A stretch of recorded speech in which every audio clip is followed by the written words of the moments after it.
Number 19, किसी धन पर 5% वार्षिक दर से 3 वर्ष का चक्रवृद्धि ब्याज 252.20 रुपया है। इतने ही धन पर इसी दर से उतने ही समय का साधारण ब्याज क्या होगा। तो देखिए इस तरह के क्वेश्चन में 5% वार्षिक दर से दिया हुआ है, इसको में है जो चक्रवृद्धि ब्याज दिया गया है सिर्फ, तो इसको और तरीका से भी कर सकते हैं, लेकिन दूसरा तरीका से बता रहे हैं। देखिए 5% वार्षिक दर दिया हुआ है, 3 वर्ष का चक्रवृद्धि ब्याज दिया हुआ है, तो चक्रवृद्धि ब्याज है जो 252.20 रुपया दिया हुआ है। तो सबसे पहले 5% दिया हुआ है, इसको फ्रैक्शन, इसको हम भिन्न में बदल देंगे। तो देखिए भिन्न में बदलेंगे तो आ जाएगा 20। अब 3 वर्ष बोल रहा है, 3 वर्ष यहाँ बोल रहा है क्वेश्चन में, तो ये वाला वैल्यू है 20 को हम क्यू कर देंगे, 3 बार 20 को गुना कर देंगे तो कितना आ जाएगा 8,000 आ जाएगा। और 8,000 आ जाएगा तो ये 8,000 को हम मान लेते हैं ये कि P है, मतलब मूलधन है, मान लिए हैं। अब 3 वर्ष बोल रहा है, तो देखिए 3 वर्ष बोल रहा है तो इसको में हम 3 लाइन इस तरह से खींच देंगे, और ये पहला साल का हो जाएगा, ये दूसरा साल का, ये तीसरा साल का, तीनों साल का हो जाएगा। अब देखिए इसको पर ब्याज है जो 5% की दर से लग रहा है, मतलब 1/20 लग रहा है, तो इसको पर भी 1/20 लगेगा, इसको पर भी 1/20 और इसको पर भी 1/20। तो 8,000 का 1/20 करेंगे तो कितना आ जाएगा 400, और इसका भी 400 आ जाएगा, तो 400 आ जाएगा। तो ये हो गया जो तीनों साल का साधारण ब्याज आ गया। तो साधारण ब्याज कितना हो जाएगा 1200। साधारण ब्याज पूछेगा तो 1200 रुपया निकाल सकते हैं, इस तरह से भी निकलता है, लेकिन ये सब माना हुआ वैल्यू आ रहा है, और हमको निकालना है साधारण ब्याज, जो असली वाला निकालना है साधारण ब्याज। अब देखिए असली वाला निकालना है तो असली वाला से तुलना करने पड़ेगा हमको।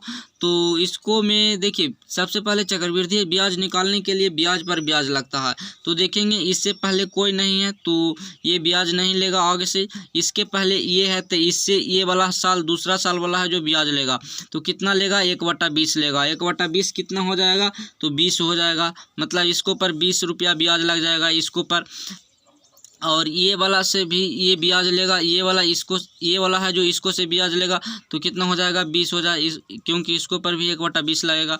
अब देखिए इससे पहले ये भी था और ये भी है, तो इससे भी ब्याज लेगा, तो ये 20 रुपया हो जाएगा, इसको पर ब्याज 1/20 लेगा। तो अब देखिए इससे पहले तो ये है तो इससे भी ब्याज लेगा, तो 1/20 इसको से ब्याज लेगा तो 1 हो जाएगा। अब ये जो टोटल वैल्यू आ गया यहाँ तक, तो ये वाला वैल्यू है जो पूरा जोड़ देंगे, तो ये पूरा वैल्यू जब जोड़ देंगे तो ये हमको CI पता चल जाएगा। CI मतलब ये पता चल जाएगा हमको चक्रवृद्धि ब्याज। तो चक्रवृद्धि ब्याज कितना आ जाएगा, माना हुआ चक्रवृद्धि ब्याज आ जाएगा, क्योंकि यहाँ माने हैं 8,000, तो 4 4 8 4 तिया 12, मतलब 1200 तो साधारण ब्याज हुआ, और 1200 और 20 60 और 1 61, मतलब 1261 रुपया हमको माना हुआ चक्रवृद्धि ब्याज आ गया।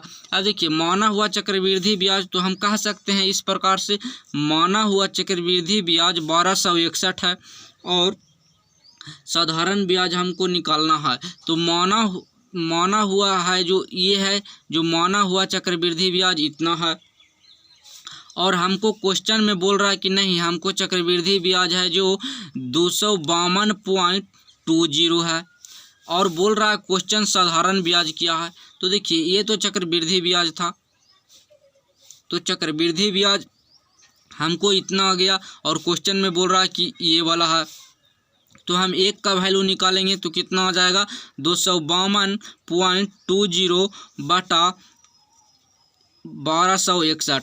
अब साधारण ब्याज निकालने के लिए बोल रहा है, तो हम माने हैं कितना, तो हमको माना हुआ साधारण ब्याज इतना आया है, इससे तुलना कर देंगे। तो देखिए 1200 इजकल टू कितना आ जाएगा, तो 1200 इजकल टू निकालेंगे तो इसको में 1200 से गुना हो जाएगा, और इसको सोल्व कर लेंगे तो आंसर निकल जाएगा। तो इसको सोल्व करने के लिए क्या करना पड़ेगा, तो ये देखिए ये दशमलव हटेगा तो नीचे 00 हो जाएगा, और 00 तो 1 0 से 1 0 कट जाएगा, और ये 1 0 से 1 0 कट जाएगा।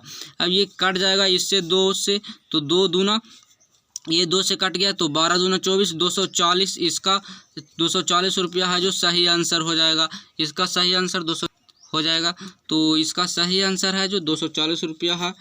तो इस प्रकार से इसे बना सकते हैं और इसको परसेंटेज में भी पता कर लेंगे आगे। 3 वर्ष का चक्रवृद्धि ब्याज उस तरह से भी बना सकते हैं, a+b/100, इसको से भी सॉल्व कर सकते हैं, लेकिन इसको में ज़्यादा सॉल्व करना पड़ेगा इससे।